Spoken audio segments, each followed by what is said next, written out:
নমস্কার, the nature চ্যানেলে সকলকে স্বাগত। আজকের ভিডিওটিতে আমি দেখাবো যে ব্যানানা পিল ফার্টিলাইজার অর্থাৎ কলার খোসা থেকে কি করে আমরা তরল জৈব সার তৈরি করব। এটা আপনারা বিশ্বাস করুন আর নাই করুন, এতে আমি খুব ভালো রেজাল্ট আমি পেয়েছিলাম। একটা জবা গাছে আমি আপনাদের দেখিয়েছিলাম, একটা হলুদ জবার আমার গাছ আছে, শীতকালে সেটার আমি একটা ভিডিও করেছিলাম।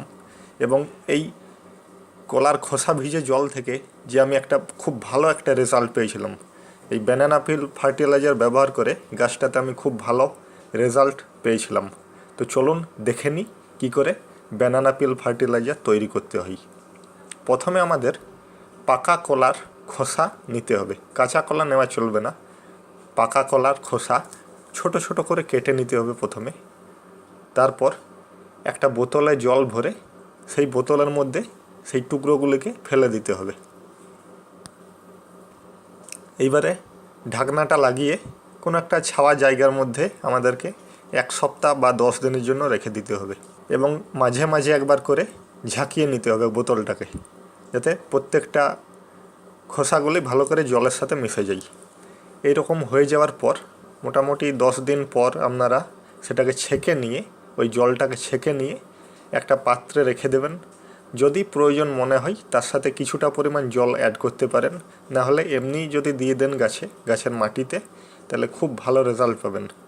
এতে পটাশিয়াম প্রচুর পরিমাণে থাকে, এই কলার খোসা ভিজে জলে প্রচুর পরিমাণে পটাশিয়াম থাকে। এবং ফুলের যে সমস্ত গাছ আছে এই সারটা খুবই কার্যকারী। গাছে দেওয়ার আগে গাছের মাটিটা আগের দিন ভিজিয়ে নেবেন পুরোটা, তারপরের দিন সেটাকে গাছে অ্যাপ্লাই করবেন। এটা 15 দিন বাদ বা 20-25 দিন বাদ অ্যাপ্লাই করতে পারেন। যেহেতু জৈব সার, বেশি হয়ে গেলেও কোনো অসুবিধা নেই। আজকের মতো এখানেই শেষ করছি। যদি ভিডিওটি ভালো লেগে থাকে একটা লাইক দেবেন, আর না লেগে থাকলে তো ডিসলাইক বাটন আছেই, সেটাতে প্রেস করে দেবেন। চ্যানেলটিতে যদি নতুন এসেছেন তাহলে প্লিজ আমার চ্যানেলটিকে সাবস্ক্রাইব করবেন, আর সাবস্ক্রাইব বাটনের পাশে একটা বেল আইকন আসবে, সেটাতে প্রেস করে দেবেন, যাতে প্রত্যেকটা ভিডিওর নোটিফিকেশান আপনারা সহজেই পেয়ে যান। আজ পর্যন্ত যতগুলো ভিডিও আমি আপলোড করে গেছি সবকটা যদি দেখতে চান তাহলে আমার চ্যানেল পেজে ক্লিক করুন।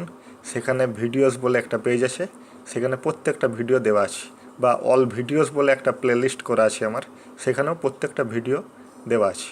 ধন্যবাদ।